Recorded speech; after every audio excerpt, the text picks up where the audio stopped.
मैं डॉक्टर आर.वाई. पांडे, पलिया चौराहा, हरनटीनगंज, मूलता निवासी, चिखड़ी, हरनटीनगंज, अयोध्या। ये हमारे चाचा जी के मन में था कि मंदिर बनवाया जाए, तो नींव वगैरह पड़ी थी, इसी वजह से मैंने कहा कि मंदिर का निर्माण हो जाए और पूजा पाठ के घर में थोड़ा सा माहौल भी रहे। मंदिर बनवाने के बाद जो है प्राण प्रतिष्ठा आचार्यों के द्वारा करवाएं। निर्मल मन जन सो मोहि पावा, मोहि कपट छल छिद्र न भावा। नमस्कार दोस्तों, स्वागत है आपका हमारे YouTube चैनल अवध लाइव में। मैं हूं आपका दोस्त और होस्ट आशुतोष तिवारी। दोस्तों, आज का वीडियो बहुत ही खास है।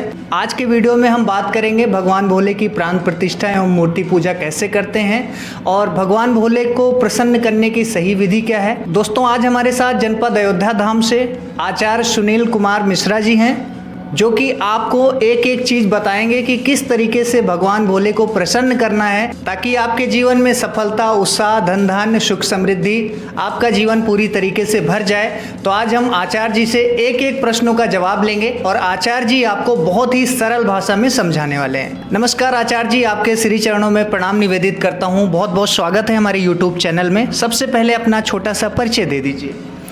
हमारा नाम सुनील कुमार मिश्रा, अयोध्या हनुमानगढ़ी से हैं। हम हनुमान जी की सेवा करते हैं। हनुमान जी के चरणों में हमेशा हमारा सर नतमस्तक रहता है। उन्हीं की कृपा से हम चलते हैं, फिरते हैं। हमारा जो भी कार्य होता है स्वयं हनुमान जी महाराज आकर के स्वयं करते हैं। हमें एक निमिष मात्र बनाते हैं और कार्य तो उन्हीं की कृपा से ही चलता रहता है। जो भी हैं हमारे आराध्य हैं, माता पिता हैं और उन्हीं के रुद्रावतार हैं। शंकर भगवान के 11वां रुद्रावतार हनुमान जी के रूप में ही हैं। हनुमान जी और शंकर जी एक ही हैं, बस केवल जन्म अलग अलग हुआ है। उनका राम कार्य के लिए हुआ था, तो और बाकी शंकर जी तो हमारे परमात्मा है या वरदानी है ही। आचार्य जी, बढ़ते हैं पहले प्रश्न की तरफ।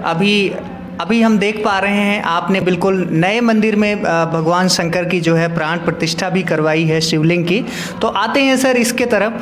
तो आप मुझे बताइएगा सर कि मूर्ति पूजा और प्राण प्रतिष्ठा के दौरान कौन कौन सी मुख्य बातों का जो है ध्यान रखना जरूरी होता है। वैसे तो ये कड़ में व्याप्त हैं, इनको ऐसा कुछ नहीं कहा जा सकता है कि इनको ला करके प्राण प्रतिष्ठा हमारी क्या होगी, हम इनको प्राण प्रतिष्ठा कराएं।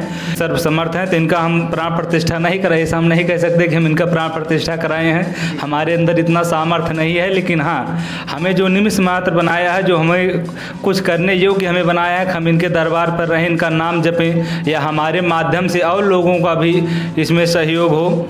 आवें और शंकर जी के मंदिर में आवें और उसके बाद पूजा पाठ करें, जिससे यश कीर्ति वैभव हमेशा धन धान से भरपूर रहे, हमेशा बढ़ती रहे। शंकर जी के जैसे प्राण प्रतिष्ठा जब होती है तो कहा जाता है कि जैसे भगवान होते हैं वो मंत्र के अधीन होते हैं जी, और जो मंत्र होते हैं वो ब्राह्मण के अधीन होते हैं। बहुत अच्छी बात है। तो ब्राह्मण जब मंत्रों का उच्चारण करते हैं तो इससे भगवान अति प्रसन्न होते हैं जी। जैसे यजमान हमको बुलाए और पूजा पाठ करवाए तो ब्राह्मण के द्वारा यदि किया जाता है तो सर्वोपरि कहलाता है। ब्राह्मण क्योंकि आते हैं, ब्राह्मण पूजनीय हैं। जैसे शंकर जी को लेकर के हम आए अयोध्या धाम से या कहीं से भी लेकर के आए, बनारस से, कैलाश से, कहीं से भी लेकर के आए शंकर जी को। तो लाने के बाद इनका पहले तो वेदियों का कुछ निर्माण होता है, वेदी बनाएंगे। वेदी बनाने के बाद उसमें आवाहन करेंगे।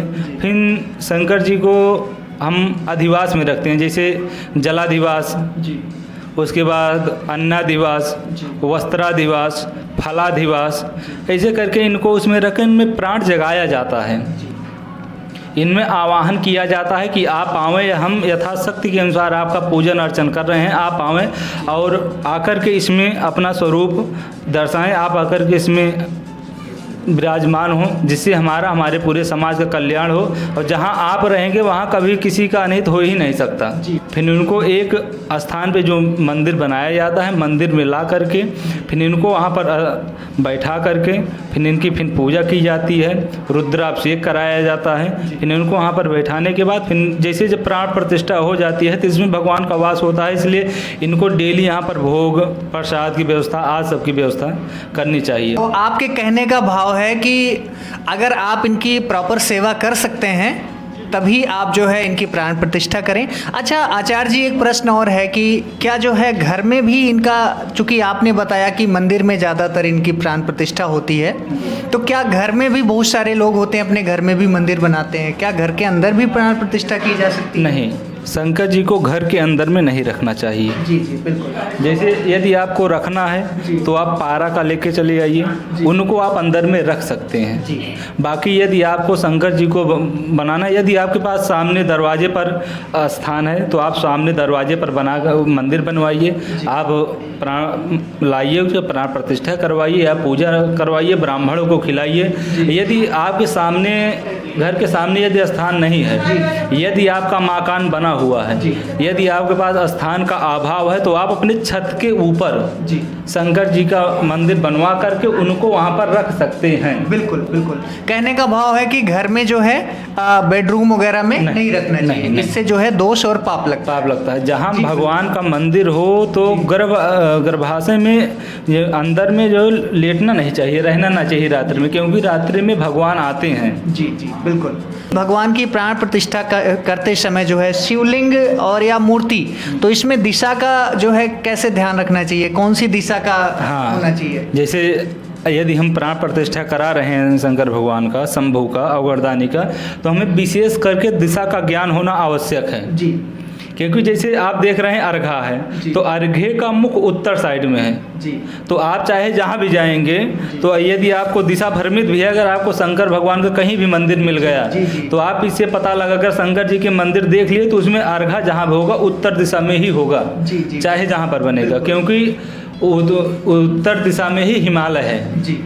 शंकर भगवान का वहीं प्रवास है। जी, तो जैसे हम पूजा भी करते हैं तो विशेष रूप से जो है उत्तर दिशा में ही बैठ के शंकर जी की पूजा करते हैं। जी। शंकर जी का जहाँ पे शिवलिंग या मंदिर स्थापित किया जाता है, नंदी जी का बड़ा विशेष महत्व होता है, तो इनके लिए सही दिशा क्या है? जैसे शंकर जी का स्थापना कराए तो अगर प्रयास हो सके, अगर जैसे दक्षिण दिशा में है, अगर आपका मुख है, जैसे दरवाजा जो होता है मंदिर का, यदि आपका उत्तर दिशा में है, यदि वहाँ पर पड़ता है, तो आपको गर्भ के बाहर नंदी जी को, क्योंकि नंदी जी उनके गण हैं। ओके। तो गण है, तो जैसे सेवक होते हैं, तो शंकर भगवान के सेवक हैं नंदी जी, अनंत सेवक हैं। तो सेवक जो है दरवाजे पर रहता है, जी। अंदर आने की परमिशन नहीं है। जी बिल्कुल। जब तक यह तो आदेश हो तब आए, जी। और नहीं तो फिर बाहर, अगर हो सके तो जस्ट दरवाजे के सामने या कुछ दूरी पर शंकर जी के सामने ही नंदी जी को स्थापित करना चाहिए। जी। और नंदी जी हमेशा उनका मुख शंकर जी के सामने ही हो। बिल्कुल। आगे बढ़ते हैं सर। कहते हैं कि जो शंकर भगवान होते हैं, इनको प्रसन्न करना बहुत सरल भी है और बहुत कठिन भी है, क्योंकि इनको अवघड़दानी भी बोलते हैं, और आशुतोष शब्द का मतलब ही होता है कि शीघ्र प्रसन्न होने वाला। तो सर बताइएगा, शंकर जी को खुश करने के लिए कौन कौन से काम करने जरूरी होते हैं? शंकर जी हमारे ऐसे देवता हैं जो छड़े रुष्टा, छड़े तुष्टा, रुष्टा तुष्टा, छड़े छड़े, पल भर में सृष्टि को विलय कर सकते हैं, फिर बसा भी सकते हैं। इनके अंदर इतनी शक्तियां हैं, अपना सर्वस्व दे भी सकते हैं। आपके अंदर निष्ठा भाव होना चाहिए, अंदर में आपके अंदर छल कपट बेईमानी नहीं होनी चाहिए। आपको एकमात्र शंकर जी को, यदि आपको उनके ऊपर विश्वास है, तो आपका कहीं भी कार्य नहीं रुकेगा, आपको दर्शन भी देंगे। जी जी। आचार्य जी कहते हैं कि कलयुग केवल नाम आधारा, सुमिर सुमिर नर उतर ही पारा। तो कलयुग में जो है हर एक चीज़ का पतन बहुत तेज़ी के साथ हो रहा है, लोग वेस्टर्न चीज़ों को बहुत ज़्यादा फॉलो करते हैं, तो ऐसे में लोग पूजा पाठ और अपनी प्राचीन संस्कृति से दूर होते जा रहे हैं। राइट। लेकिन हर इंसान इसके उलट जो है जीवन में बहुत जल्दी कामयाब होना चाहता है, धन दौलत, पद प्रतिष्ठा, सम्मान और सफलता चाहता है। जी। तो उसके लिए जो है कहते हैं कि शंकर भगवान ही ऐसे देवता हैं कि जो जल्दी प्रसन्न होते हैं और सभी मनोरथ को पूर्ण करते हैं। तो एक बात बताइएगा कि इनका पूजन किस तरीके से करें कि भगवान जो है हमारे मनोरथ को सिद्ध करें? कहा जाता है भाभ्यु मेट सकें त्रिपुरारी, यानी जो आपके भाग्य में नहीं है वो भी आपके भाग्य में कर सकते हैं। इनके अंदर इतनी समर्था, इनको कुछ नहीं चाहिए। आप प्रेम से एक लोटा जल, यदि आपके पास सुविधा नहीं है तो आप डेली एक लोटा जल लाकर प्रेम के साथ अर्पण कर दीजिए, उसमें भी मुख प्रसन्न हो जाएंगे। इनके लिए नहीं कहा गया है फूल, इनके लिए एक फूल भी काफ़ी है, एक पत्ती भी काफ़ी है। आप किसी भी पेड़ की पत्ती ला करके चढ़ा देंगे तब भी प्रसन्न हो जाएंगे। इनके लिए ऐसा नहीं है कि आप 56 भोग लाइए तभी प्रसन्न होगी।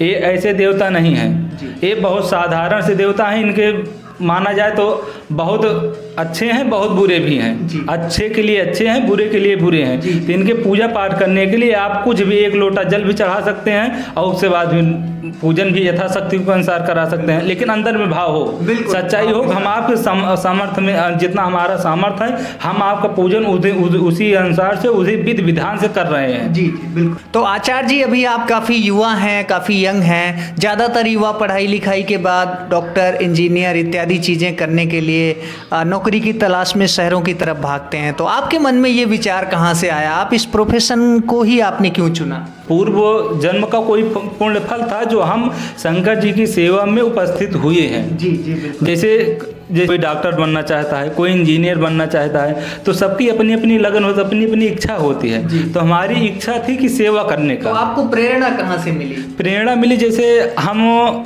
रहते ब्राह्मणों के एक तो ब्राह्मण कुल से हैं जी, ब्राह्मणों के समाज में रहते हैं। तो रहते रहते वहीं पर हमारा मन रम गया था। जैसे हनुमान जी के स्थान पर रहे, तो हनुमान जी के स्थान पर रहते रहते उन्हीं से प्रीत हो गई और वहीं पर रहने ही लगे। जी बिल्कुल।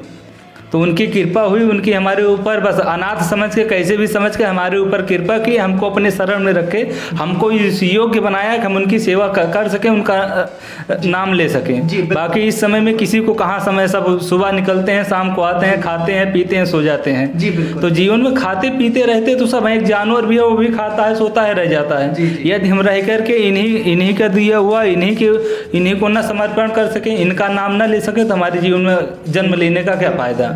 आचार्य जी, जो युवा ये वीडियो देख रहे हैं, खास करके धर्म और आचार के इस प्रोफेशन में आना चाहते हैं, तो आप ऐसे युवाओं को क्या संदेश देना चाहेंगे? हम संदेश यही देना चाहेंगे कि आप चाहे जहाँ भी रहें, जिस देश में, जिस भेष में, जिस हाल में रहो, राधे रमण राधे रमण राधे रमण कहो। हम ऐसा नहीं कहते कि आप कमाइए मत, लेकिन जहाँ भी रहिए, आप काम कर रहे हैं तो तब भी आपका मुख तो खाली है, आप राम राम करते रहिए। लेकिन मेरा क्या मानना है आचार्य जी की जो संस्कृत की पढ़ाई है, आचार की पढ़ाई है, कहीं ना कहीं वो सर्वश्रेष्ठ है।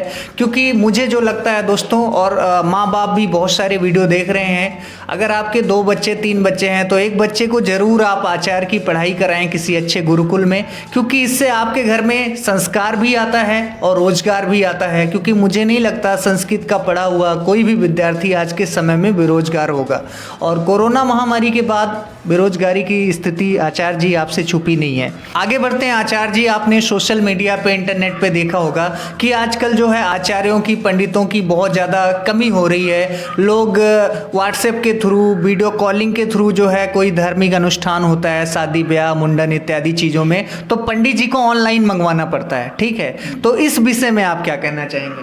जैसे कहीं कहीं पर होता है, जैसे अभाव रहता है जी, जैसे विद्वानों की कमी तो नहीं है जी, लेकिन कहा भी जा सकता है, क्योंकि जब उपलब्ध उस इतने बड़े देश में नहीं है।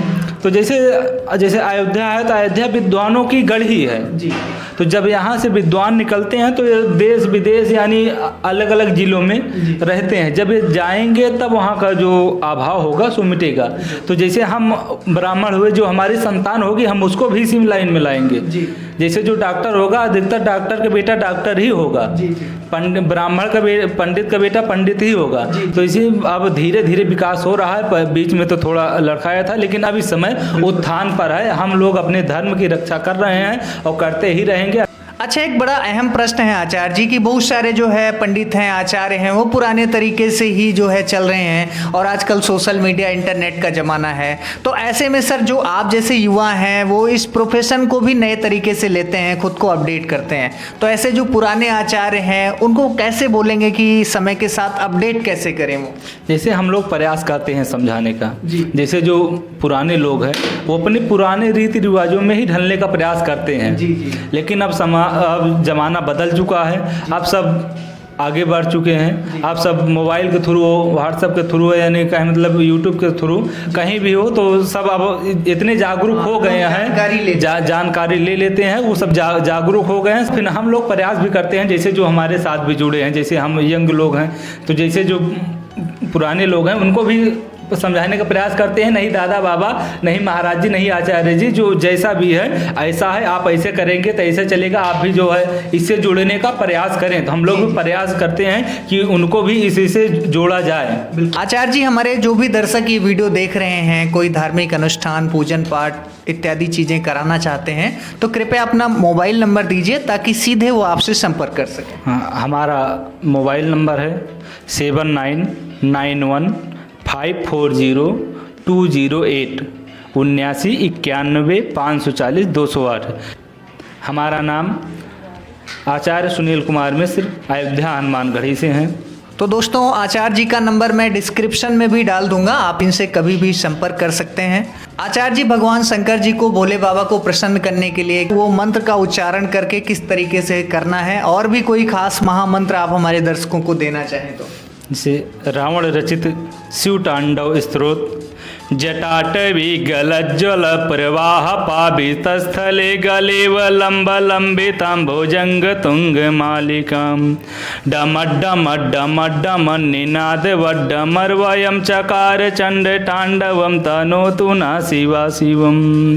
ये रावण द्वारा रचित शिव तांडव स्तोत्र है। इससे रावण ने शंकर जी को प्रसन्न किया था। और कोई बीज मंत्र, कोई महामंत्र आचार्य जी हमारे दर्शकों के लिए। नमामि समीसा निर्वाण रूपम विभुं व्यापकं ब्रह्म वेद स्वरूपम निजं निर्गुणं निर्विकल्पं निरीहं चिदाकाशमाकाशवासं भजेऽहं निराकार मोकार मूलं तुरीयं गिरा ज्ञान गोतीतमीशं गिरीशं करालं महाकाल कालं कृपालं गुणागार संसार पारम नतोहम।